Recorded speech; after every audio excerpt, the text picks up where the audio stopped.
Hello and welcome back to ID Boxing with me, your host, Rob Tebbutt. Just like to remind everybody to please like, comment and subscribe. Turn your notifications on for more boxing content. Now that's out of the way, I am joined this week by the one and only, and there is only one this week, Andy Clarke.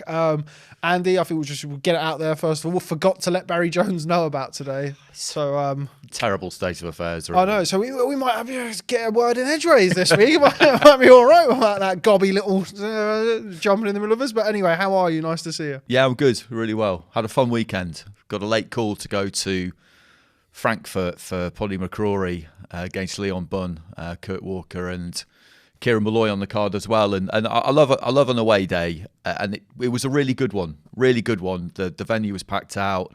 A lot of Irish travelling support and some good fights and a really good top of the bill. So it's a strange business we're in a lot of ways, isn't it? Where you do get late calls for things. On Wednesday lunchtime, I wasn't expecting to do it. On Wednesday night, I got a message from Nissa Sauerland, and off I went. And that is one of the things I love most about doing this, is the kind of unpredictability of it. And it delivered. It was very, very enjoyable.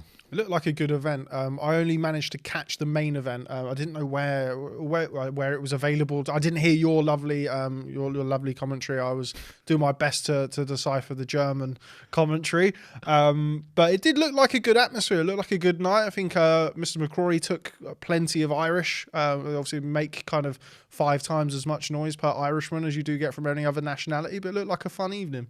Yeah, it was. They did it really well because Bunn's from Frankfurt and he sells tickets, and you get a few local ticket sellers on the undercard, play the game in that respect. Top Rank got Kieran Malloy and Kurt Walker. Conlon Boxing and Top Rank got them on the bill because Paddy McCrory's were Conlon Boxing. So there were a lot of people over there who I didn't really expect to see, because you don't really think about it too much. You do all a bit of a world to get ready. So Jamie was there, Jamie Conlon, had a chat with him at the end. Huzaifa Iqbal was there with Kurt Walker, Angel Fernandez with Kieran Malloy. So all of a sudden you sat at ringside and you're thinking, wow, actually, there's loads of people I know here. And then of course, Calla. And they put it in what was basically a big gym where I'd imagine they play quite a lot of handball and basketball, that kind of arena. I would guess about 1,500 kind of York Hall size in terms of the crowd. Packed it out. A lot of Irish, much more than I was expecting. So a really, really good atmosphere. And a brilliant away win for McCrory, who took it at about 4 weeks' notice, stepping up to light heavy for the first time. He is a powerful puncher. He always has been. And he took that up with him. And whilst it lasted, it was pretty one-sided, but whilst it lasted, it was dramatic kind of from the beginning, from the second round onwards anyway. And the scenes when he won, that's what it's all about for me. It's great seeing somebody win away when maybe they're not supposed to or expected to, or it's a bolt out of the blue. And you could see what it meant. And we know the IBO is not as highly regarded as the other 4 belts, but it's not even really about that. It was just the fact that he stepped up, took the opportunity, he was ready to take it. The fact that he had an extra half stone to play with would have helped with that, but he clearly doesn't stray too far above the weight. And that, for me, that really is what it's about, and it's a great lesson. You need to be in a position to take these chances, because you can't get lucky. Not that there was anything lucky about the win, but you know what I mean. You can't get lucky with a late offer if you're not in the gym, not too far away from your weight. So yeah, it's a kind of story I really enjoy. I really felt for Bunn because he sold a lot of tickets. He's a popular kid, really nice bloke, and he got bashed up, and he'll be in the horrors for a couple of weeks. I thought they probably shouldn't have interviewed him on TV. He did seem to make sense to me. My German's not really of a particularly high standard, but it just seemed to me that maybe he should have been somewhere else at that point. Yeah, and I feel like the fight, I don't know how you feel about it, but I feel like the fight maybe went on a little bit too long as well. I felt like there was definitely a case for stopping the fight slightly earlier on when McCrory, I think it was after the second knockdown, and he really went hammer and tong, and Bunn just managed to survive until the end of the round. And I feel like we all kind of know the sport, and I feel like maybe if the roles were reversed, we may have seen a stoppage sometime before the 6th round. What do you think? Yeah, I think we probably wouldn't, because I know that ref a bit, Jörg Milker. I've seen him quite a lot, and he generally does tend to let things not go on too long, but he's not quick. Gives to them stop every stuff. opportunity. Yeah. I didn't have any problem with it getting stopped exactly when it did. I know what you're saying about the third round, because he got knocked down quite early, and it was torrid for the rest of the round. But I didn't have a problem with it particularly, because he actually had quite a good round in the fourth, Bunn. And there were just some signs that he was beginning to grind himself back into it. Yeah, and beginning to hold the shots a bit better. And McCrory had never been beyond the eighth, and there was a possibility that he might punch himself out. That's what I was thinking sitting there watching it. So I could see why people were saying that, and plenty of people were saying it. He said it himself in his post-fight interview, Pordrig. But yeah, I thought it was okay. I don't think the referee would have let it go on anyway, but the corner certainly weren't going to, because when he got back up after the knockdown in the sixth, he was brave and obviously in shape to keep getting up, but he didn't really. It's the eyes, isn't it? You get different types of reactions from fighters. Sometimes their body won't really work, but their head's clear. Other times their body's working and they can get back to their feet, but you can see that there's nothing happening. The head's gone, and that's when it's over. And the scenes when he won were terrific. So yeah, all in all, it was great fun, and it'll be just interesting to see what they do with him. What they do with him now. I mean, there's fights out there for him. I think no one's saying that he's now going to be in the mix to fight Bivol or Beterbiev. We know where we are with it, but he's entertaining. I was going to come on to that before we move on and talk about Mauricio Lara, kind of what could come next for Pordrig McCrory. What about Lyndon Arthur? Lyndon Arthur at Wasserman as well, kind of both like a connection there. I think. Very possibly. I think Wasserman do have an option on him for his next fight, which they would expect to be on Michael Conlan's undercard on December the 10th in Belfast. Conlan boxing. He would expect to be boxing on that card. But yeah, I mean, he could still do super middleweight. He could still fight at 168 or 175, which is a good position to be in. But now he knows that he can carry the power up. He's probably going to be thinking, yeah, I don't need to make 168 anymore. Yeah, I don't know how hard it was for him to make 168. As well now. Yeah, it might be the right way to go, but that would be quite an easy fight to make. Yeah, that'd be a good fight. Yeah, I like it. Yeah, stylistically, it's you'd be pretty confident. You know what you would get there. Lyndon Arthur would be looking to outbox him, and McCrory would be looking to take him out. Elsewhere that night, we saw Mauricio Lara, who is, I always want to say sort of world champion, former world champion, but of course he's not. Featherweight champion, a featherweight returning to the ring with his win over Jose Sanmartin. Yeah, kind of did what Mauricio Lara does, doesn't he? Kind of bulldozer approach, and the fight was over in the third round. Yeah, it was what we expected to see, really, and he's still now, always will be, always has been exactly what he is.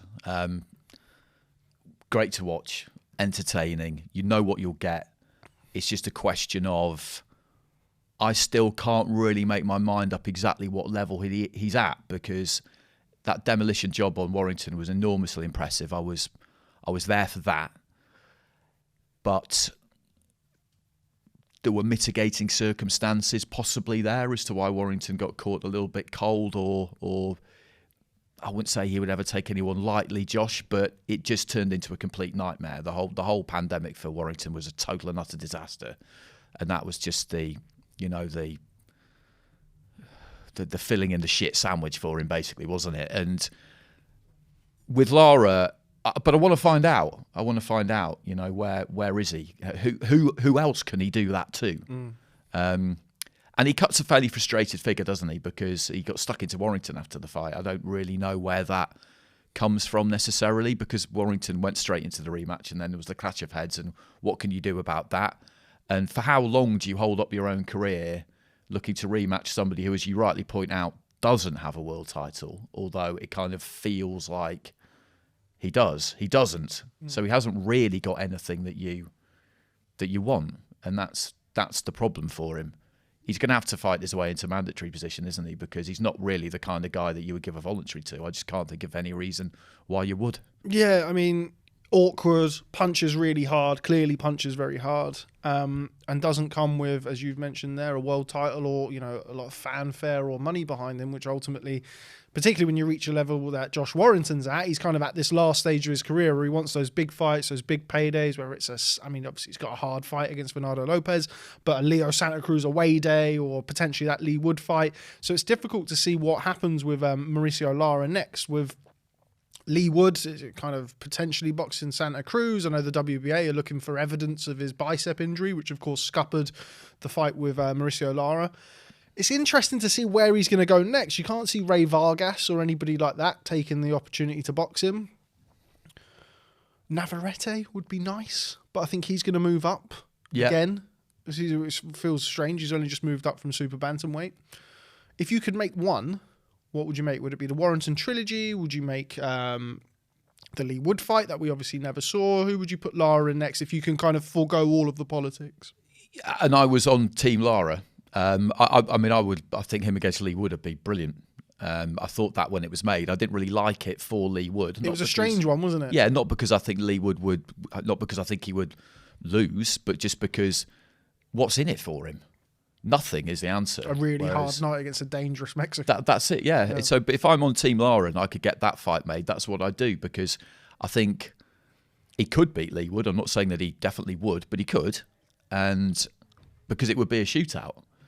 I think that would be absolutely terrific. But that is the problem he's got, which is that he is the president of the Who Needs Him Club. That was a massive breakout against Warrington and nothing but a plus for him. And it got him a second fight with Warrington, and he would have got well paid, I'm sure. But the problem he's got is just the age-old one, which we just identified, which is that if you're a champion, why on earth would you pick him? You just wouldn't, would you? No. There's a fight that I quite like. We haven't mentioned his name yet. I know you'll be a big fan of his. Well, Mauricio Lara versus Robesi Ramirez. Now then, yeah, that would be really interesting. It's been really interesting with Ramirez, hasn't it? Because when he turned over, when I heard that he kind of jumped over the fence at a training camp in Mexico, him and Argos, then they had big problems at the border, didn't they? And it was all the fascination with these Cuban fighters for me is that getting information about them is still so hard. You can't. I remember trying to get something out of Rolando Acebal, once their coach at the WSB finals. And what I was asking was, why was Ramirez not there? This was in 2015. And like, he's pretty stern-faced most of the time anyway, but I don't think he could quite believe that I was asking about team selection, because that's just not what happens. So you hear these rumours that he's going to turn pro, and I'm telling a few people I know, listen, I know this isn't exactly talent spotting extraordinaire because he's a two-time Olympic gold medalist, but he's really, really good. And somebody surely is going to pick him up. Top Rank did, and then he promptly lost on his debut. And at that point, you worry, don't you? Is he going to go down the route of, you know, just not being able to kind of adjust and exert the level of self-control you need outside of that Spartan Cuban regime? Because it's happened to plenty of people, hasn't it? They've still achieved things, but not as much as they might, because life is completely different and there are all sorts of temptations on offer that they didn't have before. So I was a bit concerned about that, but he hasn't done that, and he's now looking like the force that I kind of hoped that he would be. And yeah, that would be, I think if you're Top Rank, you would probably avoid it, but that would be great, because he can stand and have it, Robesi Ramirez, as well. He's happy to do that. I've seen him do it in WSB plenty of times, but I would say that might not be the best plan against Lara, but what always kind of makes me laugh when you've got this combination of what people identify as boxer against puncher, people will just say, well, he needs to box a move. Right, fine, but at some point you've got to stop moving, plant your feet and hit your opponent hard, or you can't win in professional boxing, can you? No. So he would have to do that at some point, and he would have no choice. But no, that's you're talking my language there, big time. But again, it's almost certainly not going to happen, is it? Yeah, I mean, there's a lot of fights that don't really make a lot of sense as we've outlined for Mauricio Lara. So sorry, Mauricio, if you're watching, we're trying our best here, but all of the avenues are not looking great. I love the idea that Mauricio Lara watches ID boxing. Of course he does, mate. He loves it. No problem. Yeah, I think kind of final one on Rabasi, since he's moved to Salas, it looks like he's finally hit his straps. Had that really impressive win over Abraham Nova last time out. Beautiful shot. Was due to box Jesse Magdaleno. Unfortunately, that fight's no longer happening. So yeah, we look forward to seeing what comes next. Yeah, he was my favourite. That Olympic cycle. I saw him a lot, and he was my guy. Like, I just loved watching him. He was so good. Him and Arlen Lopez for that Cuban team. Lopez a middleweight. They had all the skill you could want, but they could also just dig their toes in and bang if they wanted to. Yeah, great days watching them. Indeed. Right, moving on. Of course, there was no major UK show this past weekend. We've discussed kind of the two shows that was on. Last week, we had the announcement of a certain Tyson Fury versus Derek Chisora, the trilogy that I think it's fair to say that nobody asked for. But still, we're in the position where we're going to have it on December the 3rd at Tottenham Stadium. First question, does it do anything for you, Andy? Are you excited by Tyson Fury versus Derek Chisora? I think it might well end up being a bit better than people are thinking, because he definitely wanted to fight again before the end of the year, Tyson. And I did agree with Frank Warren when he opened up that press conference talking about fighters who were out of the frame and therefore unavailable. And, he ran through the list of Usyk and Joshua and Wilder and Helenius and Ortiz and Ruiz and Joyce and Parker. And once you rule all of them out, who's the next best person? And from a point of view of boxing in the UK and being able to sell a fight to people who aren't us, who don't even necessarily know that they've boxed twice before, Chisora is the best option from that point of view. Do I think it's going to be competitive? No, I don't. I think that Fury, unless he has an extreme off night, which I don't see him having, is going to win that fight comfortably. And it does kind of almost hark back to, you think about Dempsey in the 1920s. Every now and again, or early in his reign, gave fights to people as favours almost, because they'd fallen on hard times. Chisora has not fallen on hard times. He's made an extraordinary amount of money out of boxing, but I do not see how he can beat Tyson Fury. I just don't. I don't envisage any scenario in which that happens. Yeah, it's been something that Tyson's talked about for many, many years, wanting to give Del Boy a payday, is his own words. And he said it to me. I don't know whether or not he said it to you. I'm sure he has at some point over the years, where he's kind of made reference to the fact that he'll fight Derek Chisora again in a trilogy because he wants to do him a favour. And I feel like that's what we saw really at the press conference last week. Just going to go on to the list. Now, we discussed this briefly off camera. So it's kind of like a non-title fight from decades gone by. It's like an exhibition, isn't it? I'm trying to think of other examples of that in the past. Somebody did a...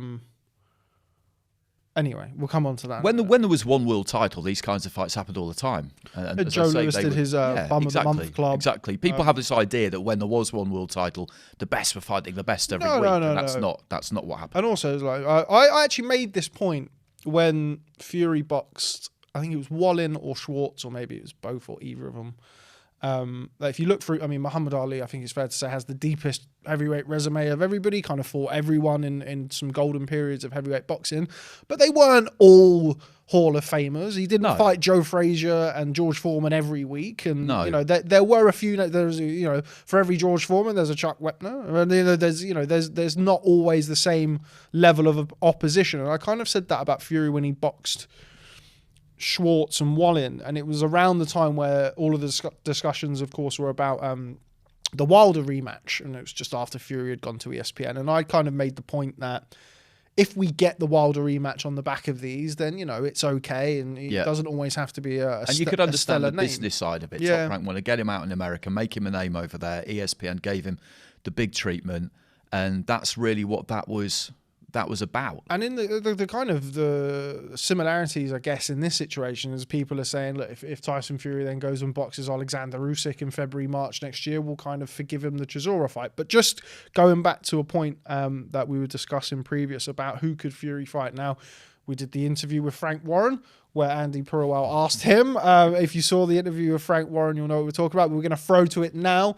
Here's what Frank Warren had to say about Tyson Fury versus Derek Chisora 3 on December the 3rd. What do you actually anticipate to happen going into December 3rd, Frank? Because Tyson's a heavy favourite. He should be heavy favourite. He's been heavy favourite in his last fight. He's a heavy favourite. He's the best heavyweight on the planet, and he's the best heavyweight of his generation. Of course he'd be favourite. So it's now up to Chisora to see what he can do. You know, one thing you know about Chisora, he's game, he comes to fight, and he's going to try and get himself into the real big time. I'm sure you've seen kind of a negative reception to the fight announcement, Frank. What have you made of it? Well, I don't like a negative reception. Of course I don't. But then I'm going to do it with you because I have to keep doing it with everybody. What our options were. BoxRec's is the most respected ratings, yeah, independent rankings. Number 1 is Usyk, who we thought we were going to fight in December, but Usyk is himself pulled himself out of it, said he won't be ready till spring. Anthony-Joshua, he wasted a month on that. He's out. Deontay Wilder's number 3. He just fought, so he's not available. Andrew Ruiz is fighting Wilder in the final eliminator for the title. Then you've got Dillian Whyte, who's just beat. Then you've got Joe Joyce, who's not available because he only fought recently and he's on holiday.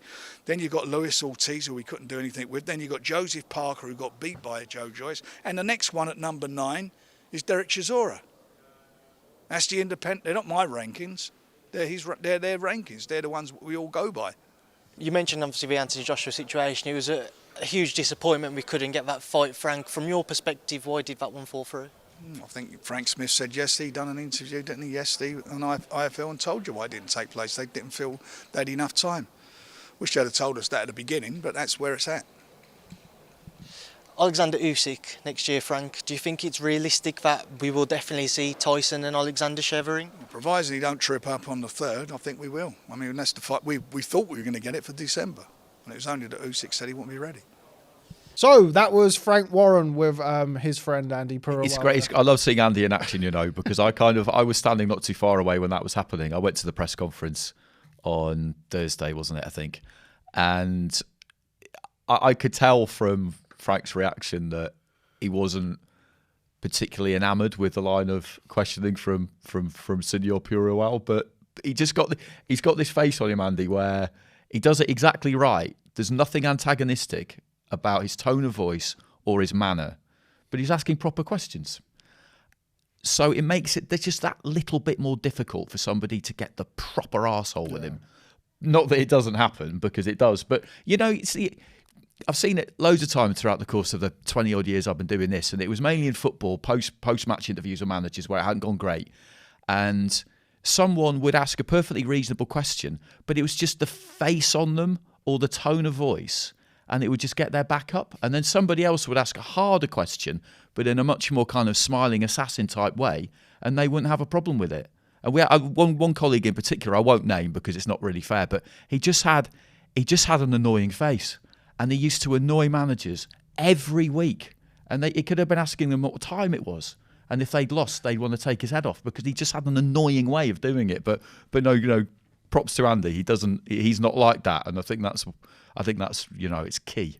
There's a very fine line that you have to tread when asking certain questions. But Andy, shout out to Andy Purrawell. He had a good teacher. But anyway, moving on. So what we were talking about there with regards to the event, I get it. I had a similar interview with Andy Lee on the day that Joseph Parker or the day before, I think it was on the weigh-in before Joyce Parker, where he said, well, who could he fight? And at the time, I didn't have the WBC rankings at hand.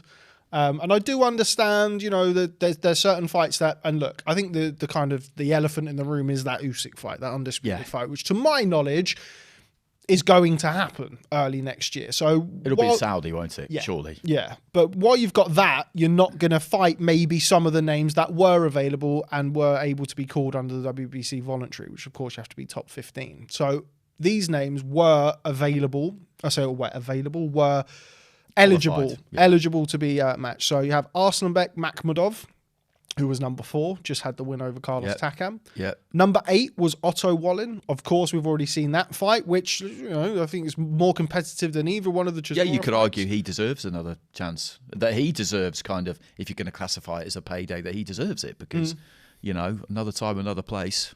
You never know what Could've won could that happen fight, with that. couldn't he? Yeah, absolutely. Number 9, Martin McCrory, who just had that win over, just had the win over in France against Tony Yoka. Thank you. I don't know why I blanked now. Against the French guy in Paris. Number 10, Kossobutski. Sorry, I went to the dentist last week. I had like 4 hours of dental treatment, so that's a real difficult name to say. Kossobutski, number 10. And Hrgović, number 15. Hrgović, of course, also is the IBF mandatory after that win over Zhang. So there are some names there. There's 5 names there out of the top 15. Of course, Derek Chisora, very conveniently number 14. Let's not make him number 15 because I think he'd been there for a while though. I don't think he had. He wasn't in the. It's difficult to look back at WBC records. I've never quite found out a way of doing. I think he was brought in.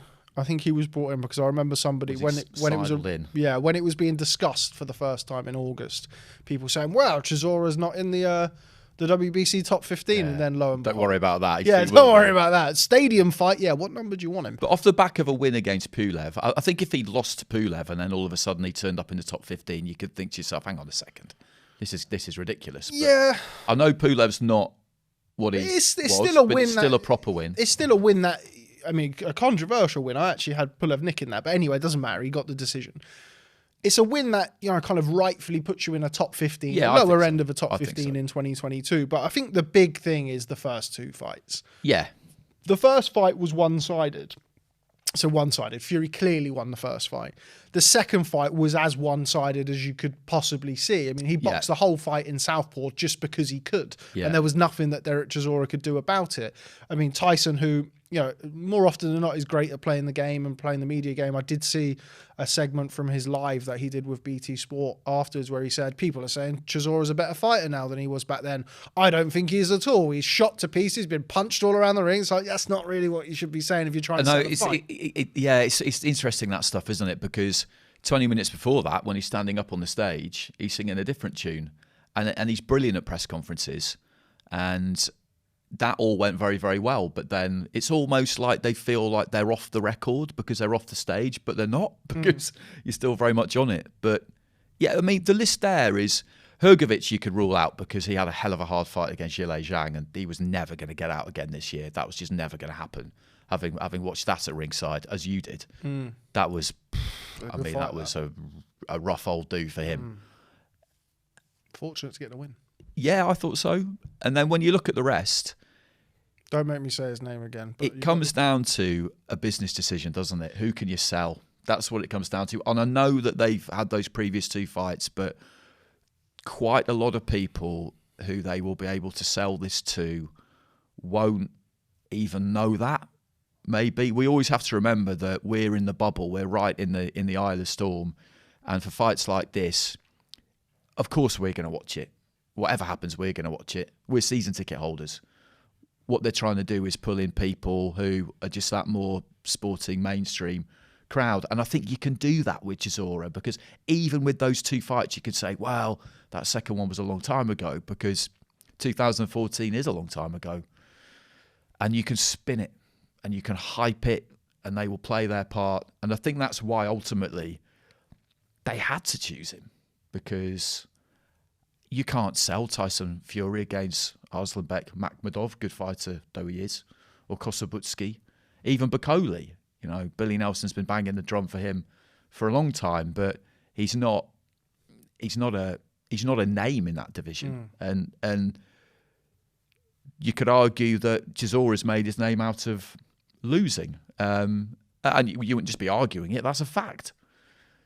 But he is a name, and they can sell his name.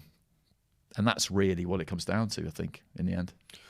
That's enough from us talking about why Derek Chisora was picked. Andy Purwell, among upsetting Frank Warren, was also in attendance to ask Tyson Fury for his reasons as to why he chose Derek Chisora on December the 3rd. When you were looking at potential opponents, what made you settle on Derek Chisora? Because he's a British fighter living in this country, and it's always nice to put my money in the pocket of somebody living in my country. And it brings good value to the public, and people are very familiar with Derek Chisora. So that's why we chose Derek. So on that note, Tyson, some people have questioned kind of why we couldn't have allowed for maybe a little bit more time for maybe the AJ fight to happen, or Joe Joyce said he would have fought you if it was later in the year. Well, it's not was later December in the year, is it? Was December 3rd set for you? We No matter only had what? 2 dates. We had 26th of November and the 3rd of December. That was it. So you didn't want to fight on another day if it was presented? Show me the money. How much, where and when. That's it. So that was Tyson Fury, again prodded and poked ably by Andy Purrawell at the Fury-Chisora free press conference. Yeah, so I mean, kind of along the same narrative of what we've discussed already. Didn't feel like there were other names available. These were the dates I wanted to fight. Of course, we had kind of the Anthony-Joshua stuff circling in the background. We'll come on to that shortly. But yeah, he's ended up on, as he said, giving a payday to his mate Derek and keeping the money in the UK and all for the economy and a Tyson Fury politician. Yeah, that was an interesting tangent you went off on there. I wasn't expecting that. I mean, at that point, everything was very much up in the air. I think it was later that day or the next day that Liz Truss resigned. I think it was during the presser. Jeremy Hunt had come in as Chancellor, but, Tyson maybe didn't know that and was just eyeing up that role, number 11 Downing Street, man of the people. Yeah. He's about as well qualified to be Prime Minister as most at the people minute, seem to be anyone these days. can get it. Yeah, at the minute, anyone can get it. But so I think we all kind of know that Tyson, over the period of his career, I don't want to say he doesn't care, but I think it's water off a duck's back when it comes to him. And he's very, he's made this point of it being the Tyson Fury show, and I could be boxing whoever, and I could be boxing this person, and it would still sell out. Which to me, kind of flip that on its head, means that, well, you could have boxed Kevin Lorena, or you could have boxed the Makhmudov or somebody like that, and people would have turned out to see it. But he's still adamant that Derek Chisora was the best available contender. Bit of sidestepping between Frank Warren and Tyson Fury when it comes to Joe Joyce. Joe Joyce said, I'll fight him, I'm available, I'll box. And Frank saying, no, you're on holiday, Joe. You're on holiday. You've got to do a week in Mallorca or something rather than fight for the heavyweight title. But yeah, we've ended up with Derek Chisora, and I think we know we're in the bubble, but I think generally the reaction has been pretty negative to the fight, and you can see why, even if Derek Chisora is the best available contender, or people don't know a Makhmudov, or so-and-so's not going to be ready. You can still understand why there's negativity surrounding Derek Chisora as the opponent. Oh yeah, 100% I can. I'm not claiming that this massively flicks my switch. Andy now as a BT Sport ambassador is never going to slag off the pay-per-view. I'm not claiming that this flicks my switch. Ignored it. There But it is. all I'm doing is explaining how this happened. Yeah, no, for how, sure. Given the situation that we're in and the fact that he did want to box again this year, and you do want to do it in the UK, and you want to do a stadium, how can you possibly fill one? He's the only guy who can help you do it. People are still very disappointed that Fury AJ didn't end up happening, because I know you never thought it would. I got to a point where I felt that almost by default they were getting somewhere with it. Accidentally make the fight, yeah. But it didn't happen. But most people won't understand why not. And again, it's this more casual audience that buys the pay-per-view, that makes the real money off it. They're the ones that we're always trying to tempt in for these big fights. And they're exactly the ones who won't understand why that hasn't happened. So in the general kind of sporting public, there would be a lot of disappointment about that. And then they'll think, okay, well, you dangled that in front of us, and now we've got this. No thanks. And it's mid-World Cup, which can kind of go one or two ways, can't it? We have this kind of sporting frenzy that exists for as long as England are still in the competition, and this fight comes midway through the competition, and either everything else just gets pushed completely into the background, which is what happens to an extent, but people can get high on sport and decide that they want to just imbibe as much of it as they possibly can. So. Yeah, the most interesting thing he said at that press conference, I was doing one of the streams, and he said, I tried retirement, I didn't like it, and basically said, I can't live without boxing. I can't, I just couldn't, I was miserable. I'm going to keep doing this for as long as I can possibly do it. Basically just saying the idea of life without boxing scared him. That boxing will end up retiring him, not the other way around. And he was actually quite quite a bleak thing to hear somebody say, because you look at the Gypsy King and you think that he'll want to retire undefeated and all the rest of it, but it's almost like he's accepted. Look, this is my drug of choice, and I'll keep taking it as long as I possibly can until, you know, nobody wants to give it to me anymore. And it got a bit lost that in everything else, but I thought that was really interesting. It's always been one of the, I don't want to say concerns, but always been one of the things that has been discussed around Tyson since he had his well-documented period away from the ring, ballooning up in weight, taking cocaine, that sort of, you know, kind of crash bang wallop lifestyle that he lived for a couple of years or however long it was. What happens when the boxing goes away? And he's kind of made this point about it being his medicine, how he kind of keeps himself focused by being in the gym all the time and even in between fights. And you hear all of the stories from Andy Lee and everybody in the gym about what a Spartan he is and how hard he works in the gym and how it gives him structure to his life. You know, when you suffer with mental health issues, having structure and routine and stuff can be very, very helpful. And that seems where he's taken a lot of his solace and comfort and has allowed him to, I mean, of course, like professionally, he's now at the top of the mountain, but in a personal life, it's allowed him to have that structure. So, yeah, it's always actually the phrase he used when he was talking to us was, you know, I'll keep boxing until somebody puts me out of my misery, which basically means he'll end up keep going until somebody who would never have beaten him when he was in his prime. Yeah, I didn't hear that. That's not nice to hear. Like, you can it's a turn of phrase, but you know, I don't think he necessarily meant it to sound quite like it did, but that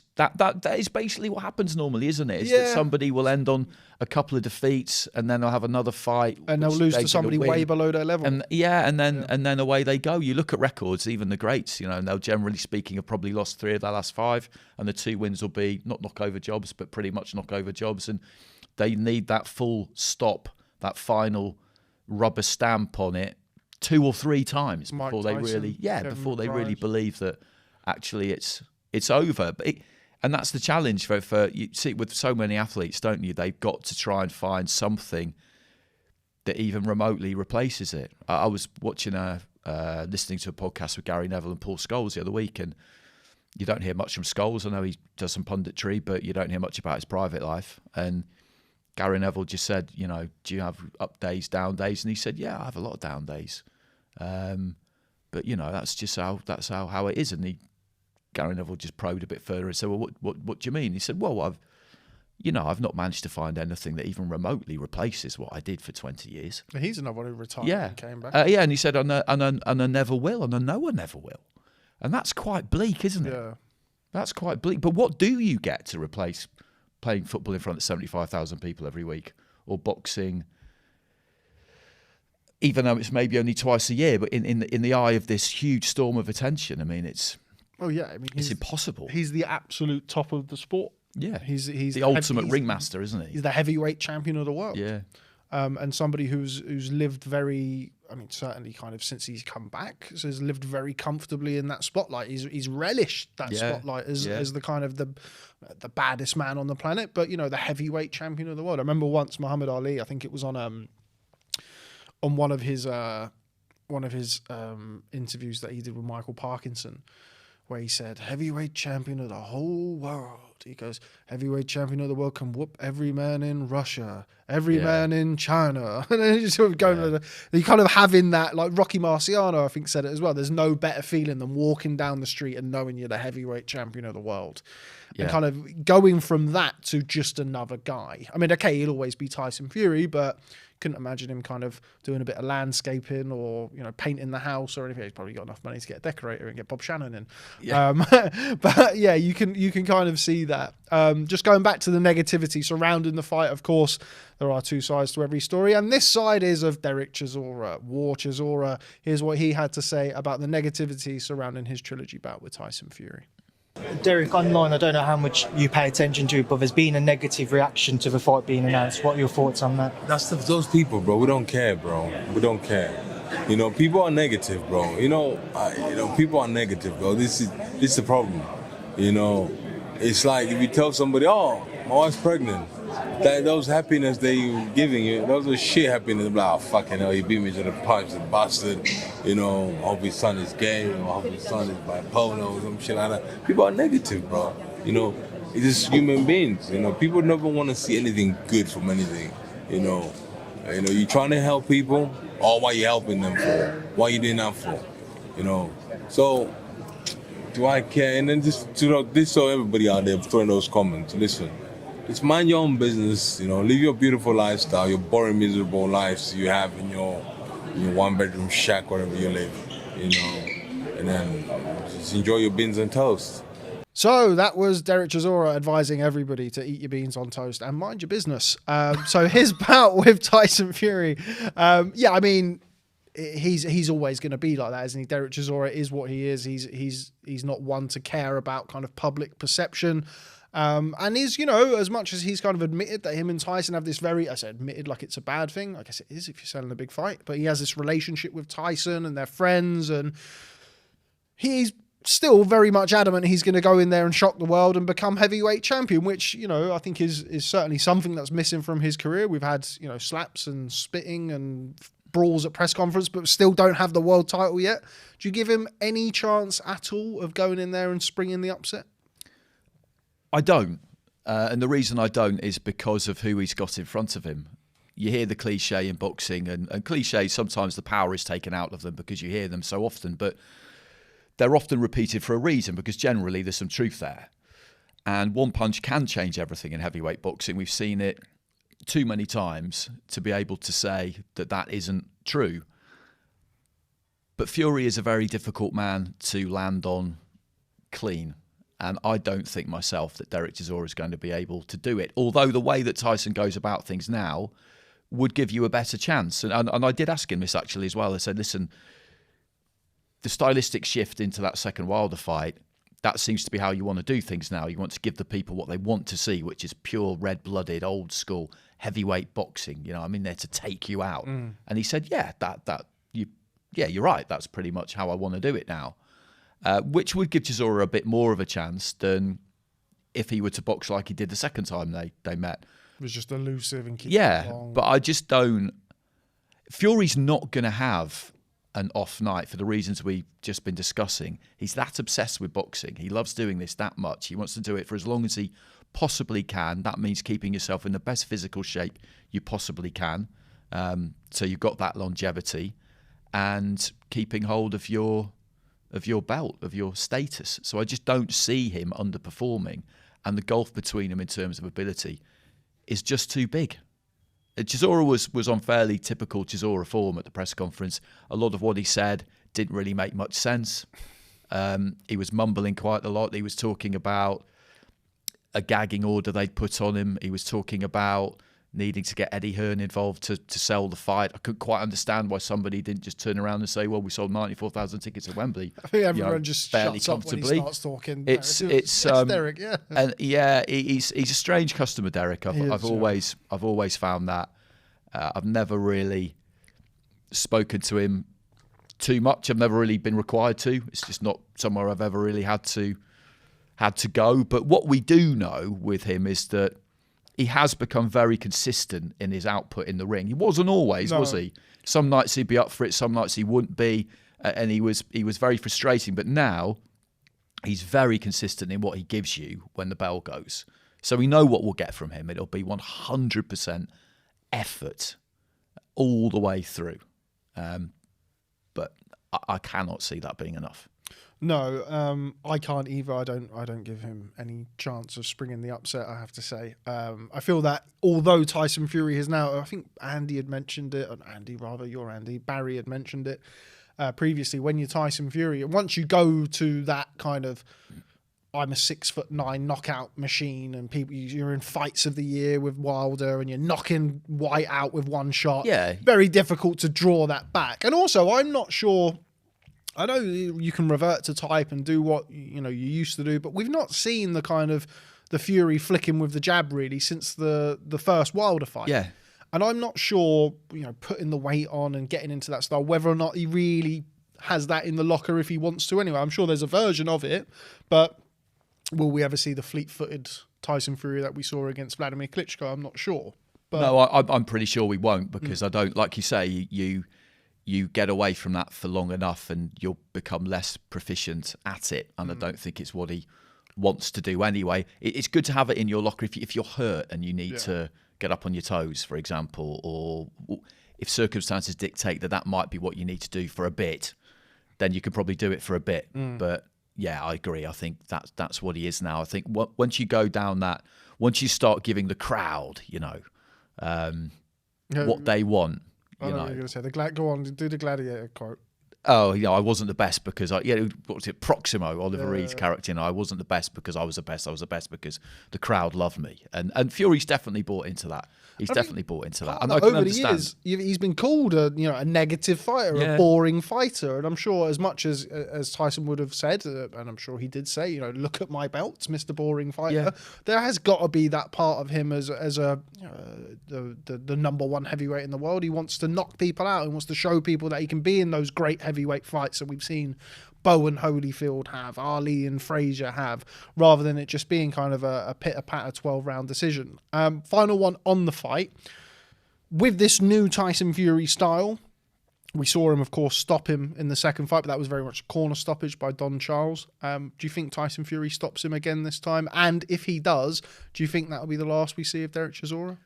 I think he will stop him. How that stoppage comes about, whether it's because he knocks him out or the referee or the corner stop it, I'm not entirely sure, because Chisora definitely can take a shot. We know that. But I think it will be a stoppage. I'd imagine it probably won't be the last time that we see Chisora, because I think, like Fury, I think he needs boxing. I think he needs it in his life. I think he will want to keep boxing for as long as he possibly can. And whilst he passes his medicals and he wants to do it, then he will be able to do it. And it is his decision. I understand it when people call for fighters to retire because they feel they become a danger unto themselves.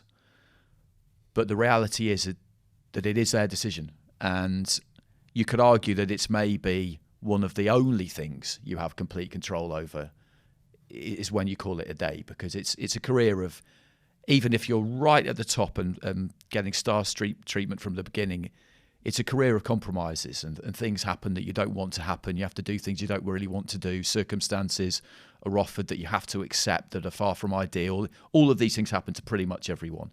And maybe the only thing you really get to do on your own terms is decide when you go out. So I think we will definitely see him again. Whatever happens against Fury. And I think there's enough heavyweights coming up. Daniel Dubois on the undercard. You've got various other names. I mean, still slightly below that, but you've got Fabio Wardley. I know Joe Joyce is above that level, arguably above the level that Derek Chisora is at the minute. Maybe not even arguable. Definitely not arguable, the fact that he just stopped somebody who beat Derek Chisora twice.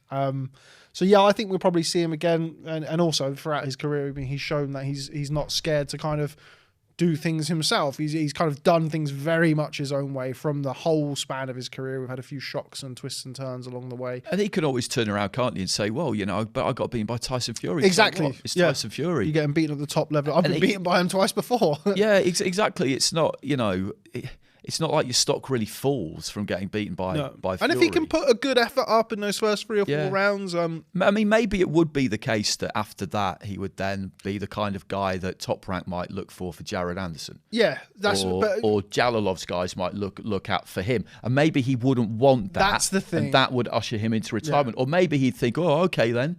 You fancy a bit of me, do you? Maybe he would be up for it. Yeah, you never know. Yeah, exactly. Here trying to predict what Derek Chisora is going to do Very next. difficult. I don't think he has any idea what he's going to do next. Before we move on from kind of all things Fury-Chisora, there was one name that, of course, made several appearances throughout the press conference, and that was of a certain Mr. Anthony Joshua.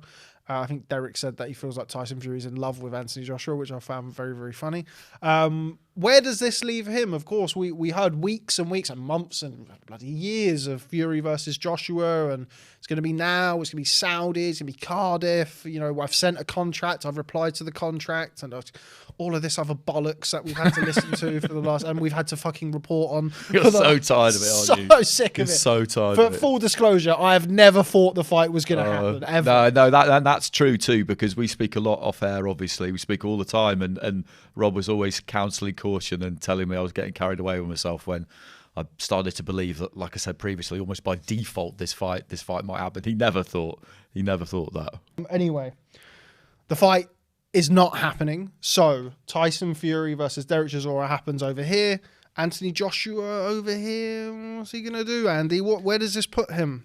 Well, people are still kind of talking about him boxing on December the 17th, but I don't see that happening now. I think that was still a possibility until maybe a couple of weeks ago when it all broke down with Fury. I think the speed at which they then announced Chisora, if Joshua did have another plan that was ready to spring into action, that they always actually thought was the one that they were going to end up implementing, because they never really thought the fight with Fury was going to happen either, then they would have gone there straight away, but they haven't. So what I'm hearing is that he'll probably box again in February next, get him out nice and quick at the start of next year. Let's say Usyk and Fury box at the start of next year. Now, you can't guarantee, if you're Anthony Joshua, that you'll get the winner of that fight, because why should you? You know, there are more deserving candidates, you could certainly argue. Dillian Whyte boxes at the end of November. Would he be ready to box again in February? I don't know. It depends when it is in February. But for me, that is kind of the best thing for Joshua to do. I think he probably does need these rehabilitation fights, as they've been termed. I think that is necessary for him from a strictly boxing point of view. And from a business point of view, Eddie needs to get him on the zone, doesn't he? He really does. And winning on the zone as well. Yes, and winning on the zone. So that for me, that's the easiest thing to do is get him in with Dillian Whyte. Dillian Whyte seems to be going after Deontay Wilder, doesn't he? He's been insulting Deontay Wilder over the weekend. I mean, they couldn't make it happen when he was, interim champion, number one challenger, exactly. Mandatory. It all kind of blurred together to be one kind of big long period. Of course, it was broken up quite a lot of times in that. But if the fight wasn't going to happen then, it's difficult to see how it possibly happens now. Yeah. Wilder versus Whyte. Do you think Joshua could go straight into the Whyte fight? Or do you think he needs, as you mentioned there, one of those rehabilitation fights? We mentioned kind of Otto Wallin as a possible name. Zhang was mentioned as a possible name. I know Eddie was talking about his world tour of Anthony Joshua. Dempsey McKean, another name that we saw in the ring a couple of weeks ago in Australia. Eddie's own words are, he's top 15, he's unbeaten, we want one of them big fights next. So you feel like there are quite a few of those, as you call them, rehabilitation options, comeback fights, whatever you want to call them, for Anthony Joshua, or do you think he goes straight into a Dillian Whyte fight? I quite like the idea of Zhang, having seen him against Hrgovic. No, like Big Bang. He's a handful. Massive handful. He is a handful. Literally a massive handful, because he was nearly 20 stone, but you look at him and he's just incredibly dense. Like, there wasn't really any fat on him at all. He's just a big guy. Just a huge, big head, huge, big shoulders, boulder of a man. You imagine fella. his head probably weighs about 4 stone on its own. He's got one of those kind of builds about him. And that was a terrific fight against Hrgovic, and I did think he did enough to win it. I thought he was unlucky. That could be a real interesting one. As for the other fighters you mentioned there, Wallin, it doesn't really set the pulse racing. I don't know if he needs one to set the pulse racing. No, I know that's Zhang true. is a hard fight, man. But Zhang is a hard fight. On the back of those two Usyk fights, there's also Zhang's I think Zhang's a harder fight than Whyte at this point. Yeah, because for 3 or 4 rounds he's going to come and he's going to give it to you. For 3 or 4 rounds he's up there with the most dangerous heavyweights in the world, I think. Zhang, after 3 or 4 rounds, and it is a 12-round fight, gets a bit ropey. But for those first 3 or 4 rounds, he comes out, he lets his hands go. Yeah, looks like he's got a good chin. He took everything that Philip Hrgovic hit him with, and Hrgovic can punch. And stylistically, he's kind of interesting, because even though he's absolutely ginormous, he likes it up close. Yeah. He likes to get in close. These little short, sharp shots, which have obviously got unbelievable weight behind them. He's a tough one. Do that in the bird's nest. Yeah, I mean, I would. They've been talking about that. I'd for be a long all over time. that. Oh, it'd yeah, be amazing. Like boxing, like I'd for be us, all like over covering that. events as well. Like, yeah, it'd be tremendous. That's what you're in it for. But yeah, they've spoken about that for a long time. I remember when Zhang first signed to Matchroom. They've spoken about that fight, and of course it was at the time Anthony-Joshua was unified champion, but still you'd think a massive commercial appetite for that fight. Oh, there would be. I mean, China's a market that hasn't really been cracked, has it? Top Rank gave it a go in Macau with Zhu Shiming, but it didn't quite work. He didn't turn out to be as good a pro as well. Nah, that's true. He didn't turn out to be as good a pro as they got him a world title in the end, but he didn't turn out to be as good as they thought he would be, basically. And with the heavyweights, two knackered eyes, wasn't he, Zhu Shiming? Yeah. With the heavyweights as well. That would be some occasion. I mean, I having seen that fight between Fury and Dillian Whyte, it did make me wonder how much Dillian's got left, to be honest with you. And I think that of all the fights for him, it'd be a great one. Eddie would love it because, for obvious reasons, it's two Brits and it's a rematch, and there's history. But I think from a boxing point of view, it's a pretty good fight for him as well. Yeah, I felt that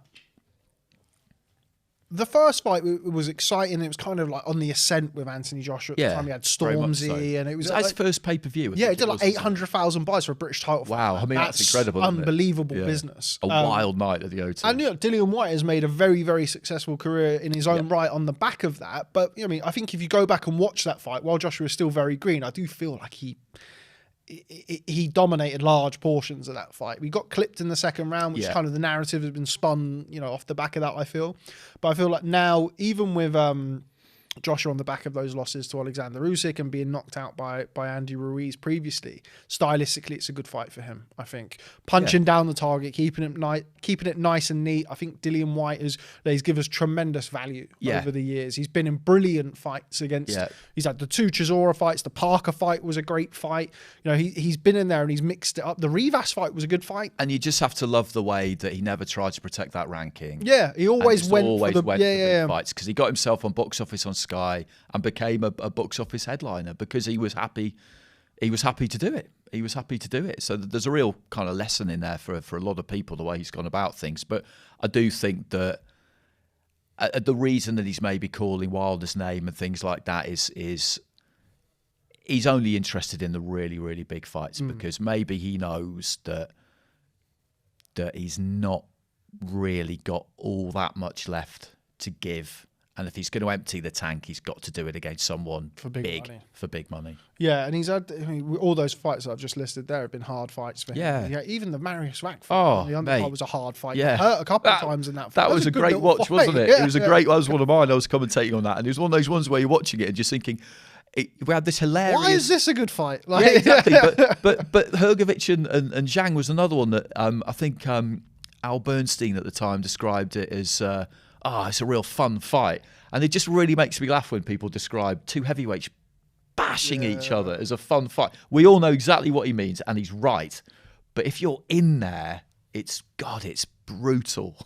Yeah. And that fight against Marius Vac, I think it was 96-94 pretty much, wasn't it? But that was tough. Yeah, and then he was knocked out. He's been knocked out in pretty brutal fashion in two of his last three. So the Alexander Povetkin loss, which he of course avenged. Yeah, and then the Tyson Fury loss. It's kind of a strange thing, really. You had all of the kind of the hoo-ha around the WBC and whether or not the Fury fight would happen, and then he had the Fury fight, and I don't think he was particularly competitive in any portion of that fight, and then was knocked out. And then he kind of came out from that with. He could fight Joseph Parker in a rematch on Sky. He could box Anthony-Joshua in a rematch on DAZN, or he could fight Daniel Dubois on BT Sport. And he had like three great options there on the back of a loss where he never really troubled the scorecards, to borrow a cricket term. It just kind of goes to show when you get to a certain level, and I mean, being on a platform, and Derek Chisora is a good example of it as well, where you will always kind of command a certain level of interest based on what you've done, particularly at heavyweight in recent years. And I mean, Barry always talks about, you're one fight away as a heavyweight, you can continue to recycle heavyweights. And while I don't think necessarily Dillian Whyte's been recycled, he's had potentially going to have an opportunity, provided he comes through Jermaine Franklin, based on what he's done rather than where he is currently as a fighter, I think. Yeah, absolutely, yeah. And that is what happens, particularly at at heavyweight. At other weights, you lose a fight, and you can be a really long time getting back in. We'll talk about him in a bit, but Lomachenko lost to Lopez, didn't have the rematch clause, and of course, why would you fight him? Why would you? So he's waiting. Whereas at heavyweight, it's completely different because there's always people coming up who want a notable scalp, and at the moment, that's probably what people look at him as being. If you're Daniel Dubois, that's what you would look at him as being. I like that fight a lot. I like that fight a lot. It's very, very close to being done. Yeah, from what I hear, and I don't really know why it didn't end up happening. Maybe you do. I don't know whether you're able to tell us if you do. Money. Right. I mean, it's usually that. Yeah, it's always. It's the root of why anything happens in boxing. Like in the world even, let alone boxing. But yeah, now I think the fact that Dillian Whyte's next fight is on DAZN, I think that's quite telling for where his future lies. I do feel like the plan will be for that Anthony Joshua rematch. It'll be a big seller for DAZN. They are looking for, as we've discussed on numerous instances, big events to draw subscribers. Yeah. I think Anthony Joshua versus Dillian Whyte may end up being that. Right, let's move on. You mentioned his name there. We do have to speak about a certain Vasiliy Lomachenko, the forgotten man of the lightweight division. Of course, one of the best pound for pound fighters of the last decade or so. Returns against Jermaine Ortiz. First and foremost, what do you make of the fight? Are you happy? I mean, Jermaine Ortiz is not somebody that people who are watching this may not know an awful lot about, but he had that win over Jamel Herring. Thought he looked very good. Also felt Jamel Herring maybe had seen better days, I think it's fair to say. But an opportunity for Vasiliy Lomachenko to kind of reaffirm his status among the lightweight division. We've got Devin Haney there with all the belts at Top Rank. Looking forward to seeing Lomachenko back in action. Always.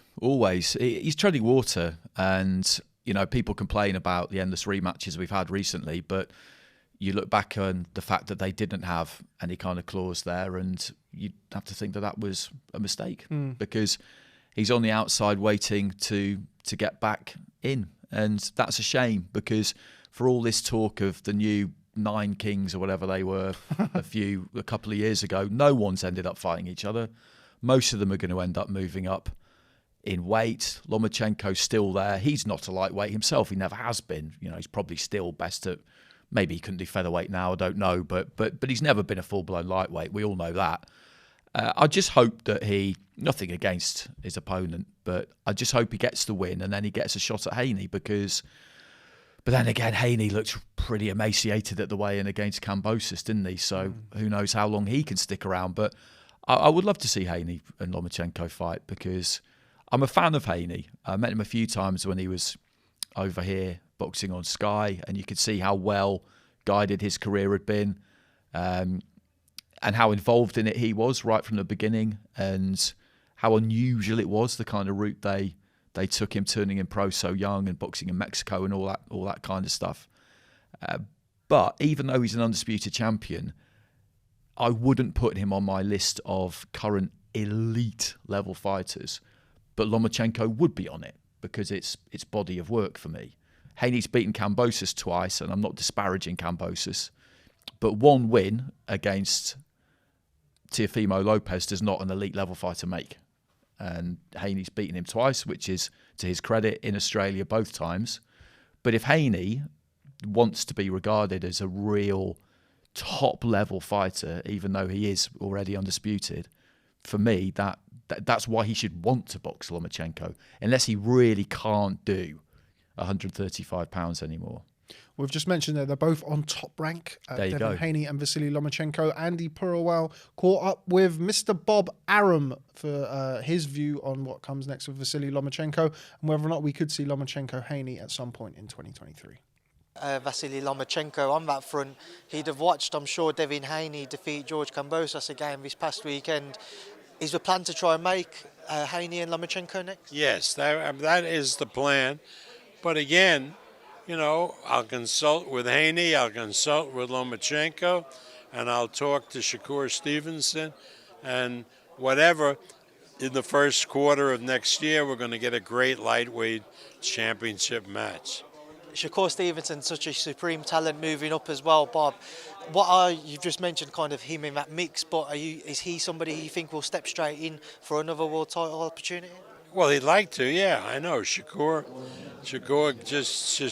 loves the competition.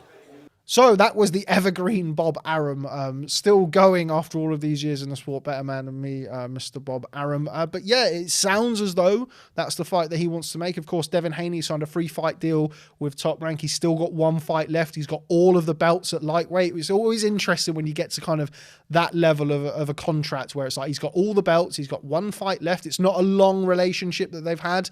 You know, from the promoter's perspective, it's like, is he going to leave with all of the belts that he's got now, which are currently under the Top Rank umbrella? But fortunately for Mr. Arum and Top Rank, they do have a certain Vasiliy Lomachenko for Devin Haney. And they also have Shakur Stevenson, who we mentioned there, who I know that you and pretty much everybody is a fan of the Sweet Science, is a big fan of. But Lomachenko versus Haney. So we're going to throw it straight into you. If the fight happens next year, March, April time next year, where's your money? I would still pick Lomachenko because I know there are miles on the clock. He's not had that many pro fights, but they've all been at world title level, bar a handful. And he's just still very, very good. And what I said previously, you know, it's Lomachenko is a bona fide elite level fighter. And I've only got a handful. If I go through, I might miss some out now, but if I go through the weight divisions about who I think is truly elite level, there'll be some I miss out who you would put in there maybe, but for me it goes on body of work, and I'm looking at Inoue, I'm looking at Lomachenko, Crawford, Canelo, Usyk.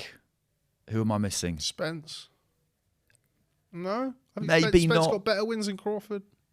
Possibly at that weight, yeah. But you look at what Crawford did at super lightweight. But these are guys, the common theme with them all is that they've been around at that very top level for a long time. Chocolatito, I would still put in. Oh, definitely. I would definitely still put in. Now, these are guys who have all picked up losses, but it doesn't matter to me. You know, it's what they've done over a really long period of time. And Lopez beating Lomachenko, you don't then subsume all his achievements. Kambosos beating Lopez, you don't become Lopez and Lomachenko. And Haney beating Kambosos twice. Again, you know, he's not boxed at that level like Lomachenko has, and I think Lomachenko's still got enough left to beat him. And it won't matter for Devin Haney. It won't matter. No one should be down on him if that's what happens, because what you want your guys to do is take the biggest, best fights out there. That's what he'll have done. He'll have won undisputed, but he'll have lost to Lomachenko. Maybe 135 would be, you know, his days at 135 will be over, and then he can move up. And it could be the start of his journey of putting together that body of work whereby in years to come, maybe people will put him in the same bracket. That's what it's about, isn't it? That's what you want to do. But to answer your original question, I would pick Lomachenko.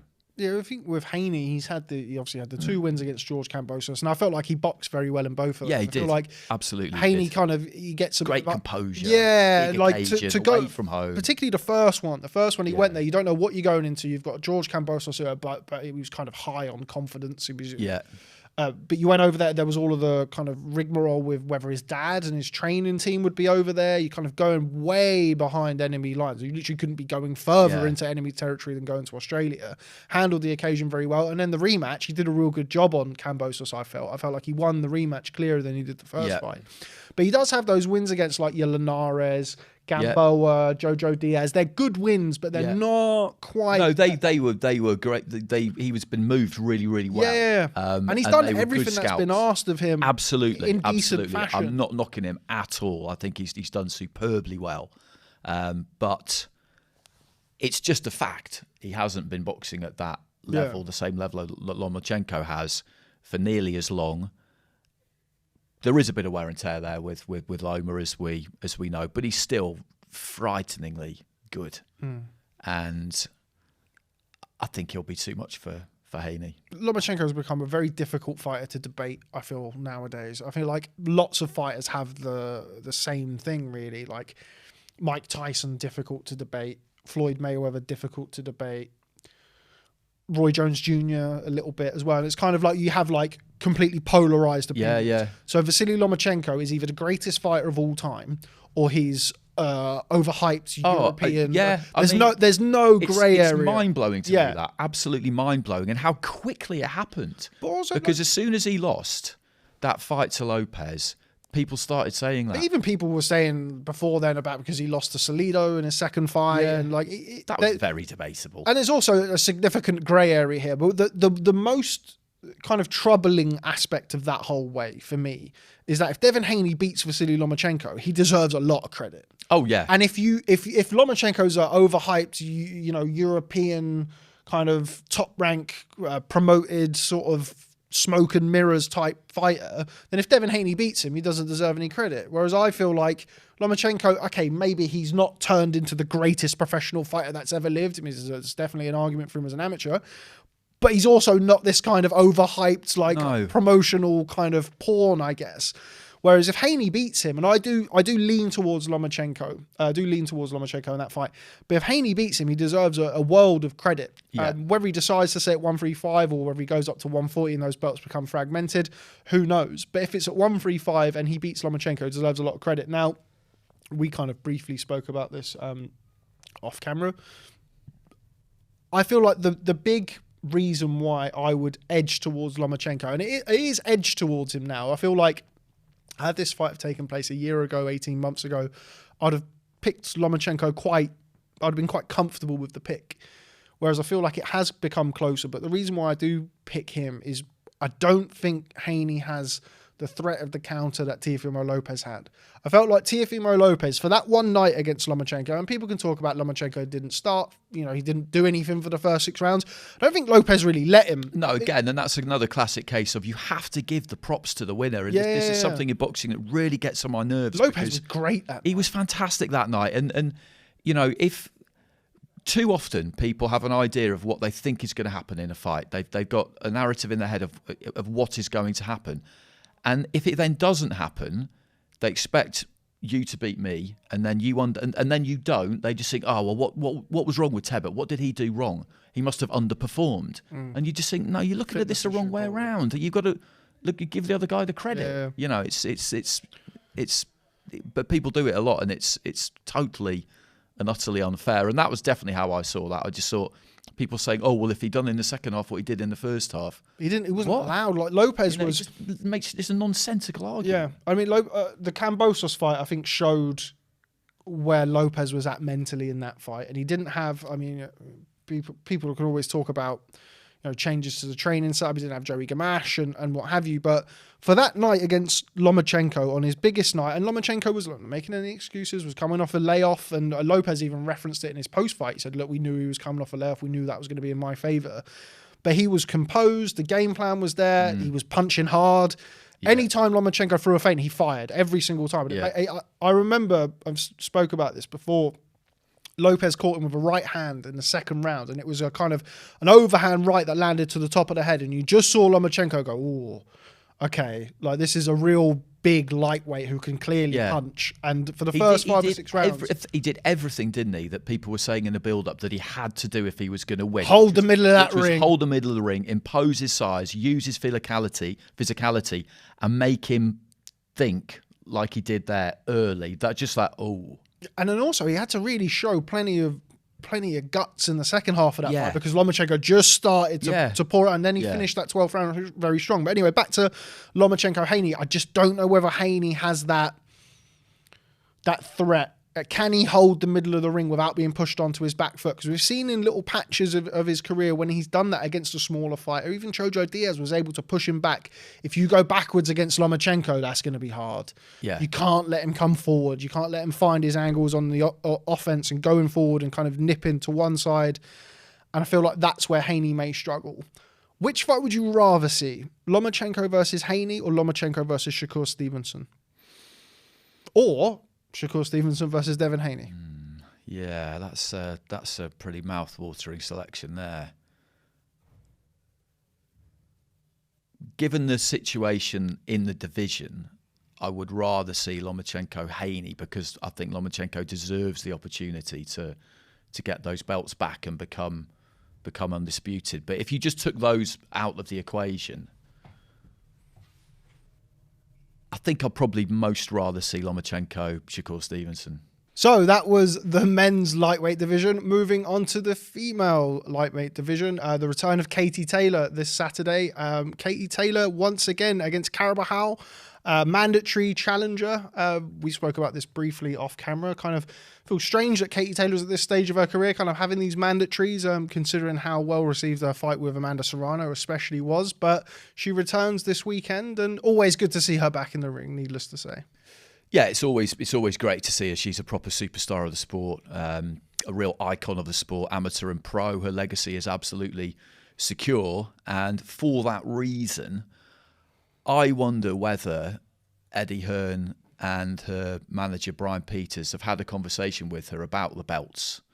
I suspect they might have. That's a pure guess, because I don't think she needs to keep hold of all these belts and fulfill these mandatories. She's bigger than that now.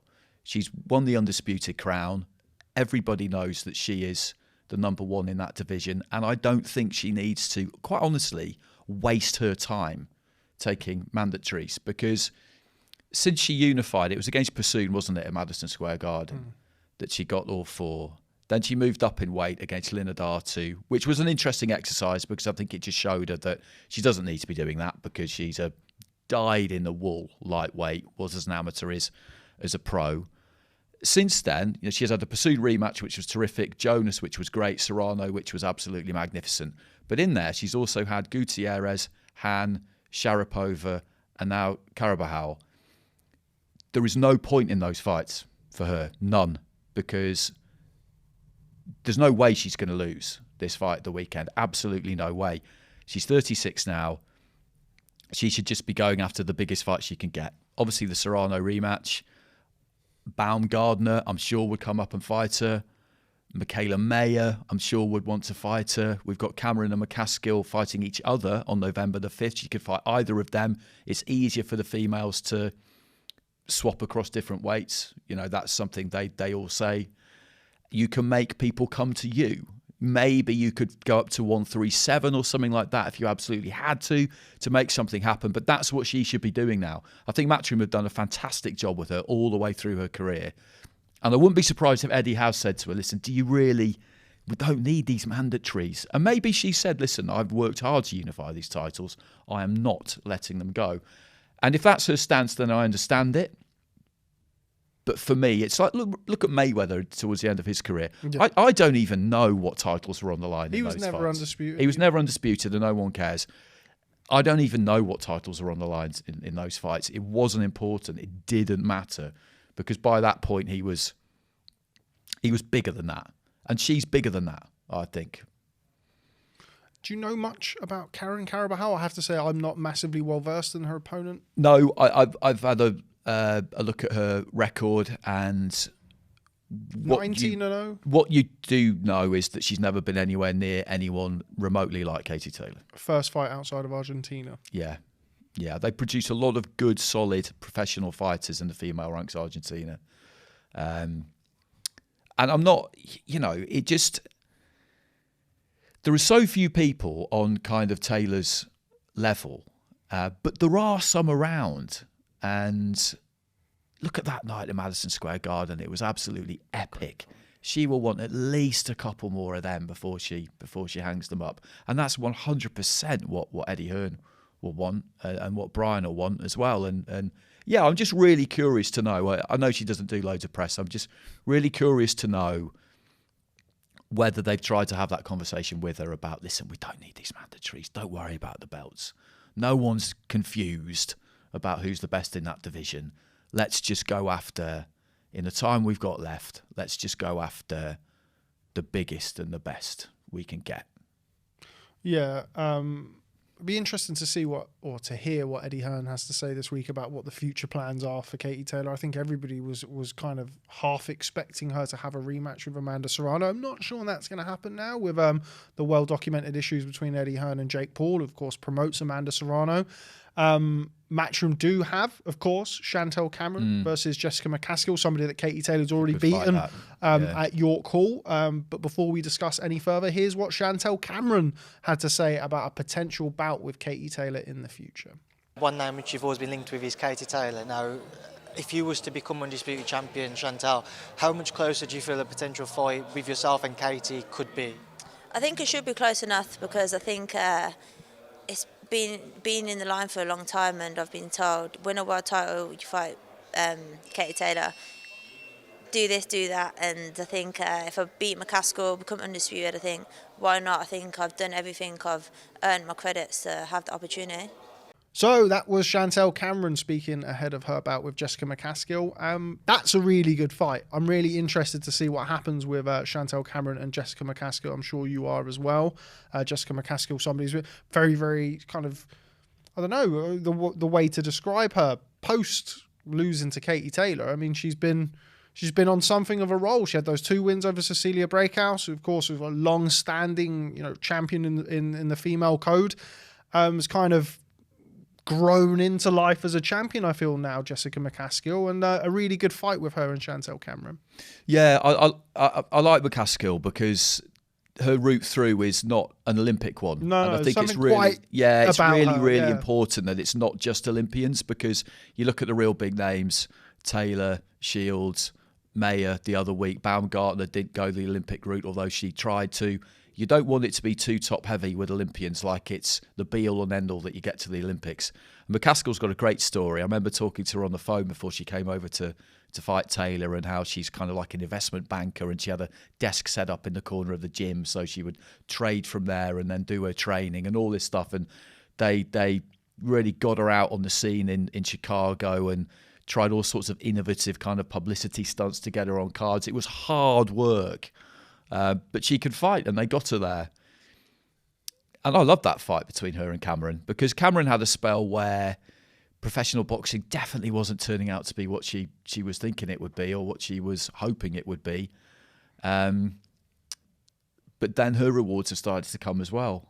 And either one of them, would want to fight Katie Taylor. Everybody will want to fight Katie Taylor. Morcelli's another one, Estelle Morcelli. Olympic champion, world amateur champion, has got that big star thing going on. I did her fight in Dubai in March, and like Team Morcelli, it was a real, matching pristine tracksuits and loads of people. It just made her look really big. I don't think she's remotely in Taylor's league myself, but you could sell that easily enough. I think all of those names we mentioned would be good fights. All of them. There's plenty of people around, and they will come to you because you're Katie Taylor. Which one would you make? If I can give you kind of your promoter's license for one, who are you making? I mean, I would. The Serrano rematch is the best, I think, because that first fight was just so good. Okay, you can't make that because you're going to court with the other promoter. I'd go the winner of Chantelle Cameron, Jessica McCaskill then. Okay. I'd go for that. Tasha Jonas, that'd still be a good fight. There's problems there because obviously she's with Sky now and it's super welter, but Baumgartner moving up? Yeah, Baumgartner I would like to see, because stylistically she's a little bit different, isn't she, to a lot of female pros that we've seen or do see. She kind of proper Midwest style. That's it. Bides her time, waits to pick her shot, hits hard.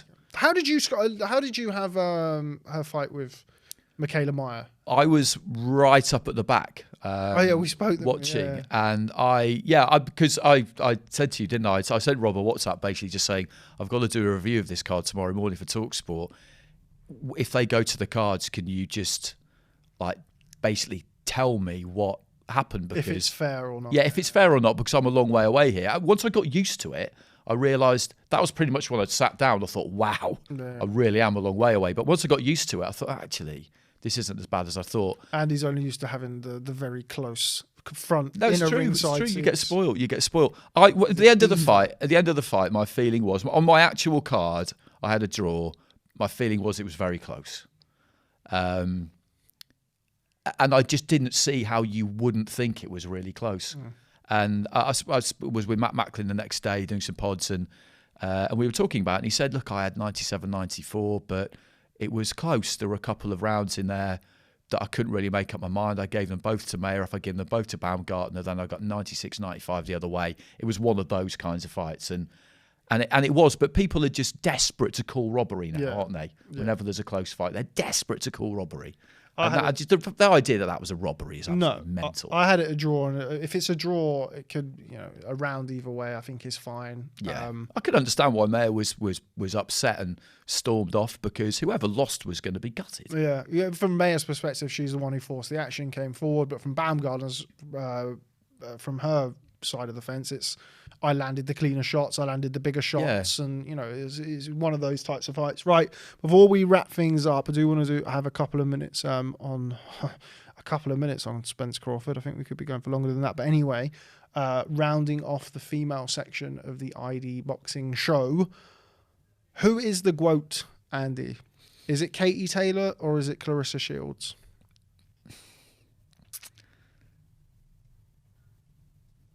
I think it's Katie Taylor.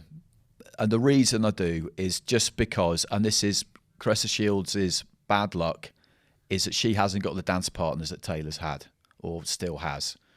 Because at the higher weights, there isn't as much depth. Peter Fury put it very eloquently at the original press conference. The rest of them are shit. Exactly, during fight week. And whilst that's not quite true, and Shields has done what she's done in unbelievable fashion, like becoming undisputed 3 times, I would say Taylor is the GWOAT.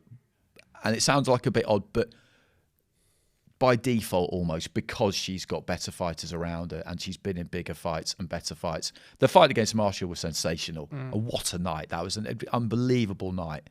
Just magnificent in every possible way. I would always, previously I'd gone with Shields because I said, listen, I'm just going to be a relentless stato about this and look at what she's done in terms of 2 weight divisions undisputed, 2 golds as well, 2 gold medals as well. Does that play into your GWOAT conversation? That does play into mine. Yeah, it does. If we're talking pro boxing, I would say that Taylor's career for me is probably more impressive, but because she's had better fighters to fight and she's taken them all on. But the overall package, given the 2 gold medals and how young she was when she won her first one and second one, probably overall amateur and pro Shields. Pro, I think Taylor slightly got the edge because of better opposition. But it's that close. And it's I just don't care. I don't think it matters. Yeah, you're splitting hairs when you're talking about it's not important. They're both equally brilliant. Another thing that's kind of come out of it, I mean, since the discussion over the last couple of weeks, is how much they've, certainly, obviously echo chamber of being over here, Katie Taylor and what she's done for women's boxing and, girls in Ireland now taking up the sport and what have you. But also the same could be said for Claressa Shields. She's from Flint, Michigan, one of the most deprived areas in the United States, and her kind of role in sport as an African American woman as well has been huge. So I think they've both got that. When you kind of get achievements that are so closely matched, you do kind of look into what their role is in their community and what they've given to the sport outside of it. That's it. And there's just no need to kind of have what could sometimes, again, it's that polarized. That's what I mean. When it stays a fun debate, great. But as soon as it starts to become in any way polarising, you're heading down this ludicrous road of, if you like Shields, you don't like Taylor, then just forget about it, because that is a waste of everybody's time. They're both fantastic. And what is really, really good about, what was great about the other week as well, is you had like those 4 fighters in the top 2 fights, all very different characters from very different places with different backgrounds, different ethnicities, different everything. So that's what you want. And they were great talkers, but it wasn't all just bluff and bluster and interminable nonsense. It was pretty eloquent, intelligent stuff. And that's fantastic for the female side of the sport going forward, because that's what you want. I mean, I know we're always talking about 3-minute rounds and all the rest of it. I don't think they need to increase the 3-minute rounds. I really don't. I think the 2-minute rounds, I wouldn't be against it necessarily, but I think the 2-minute rounds give us something different to the men. And they're delivering really, really good fights. If the 2-minute rounds weren't delivering good fights, I'd be all for it. But they're delivering fantastic fights. And from a sales point of view, it means the level of brutality of it is just that bit less than the men's. And I think women's pro boxing has got a real opportunity to take the sport a bit more mainstream than the men can because of that brutality. There'll be certain people who will never really want to watch it. But I think it can get into It can get into living rooms. It can get onto new platforms that maybe haven't been interested in boxing for a while. The BBC showed a rerun of it, for example. I think it's got a lot going for it.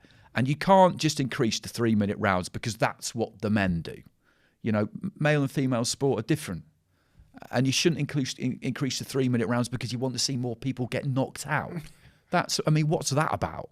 You know, but, you know, I'm very excited about female pro boxing because I think the place it's in, I think it's got a great opportunity to really show off what is brilliant about boxing.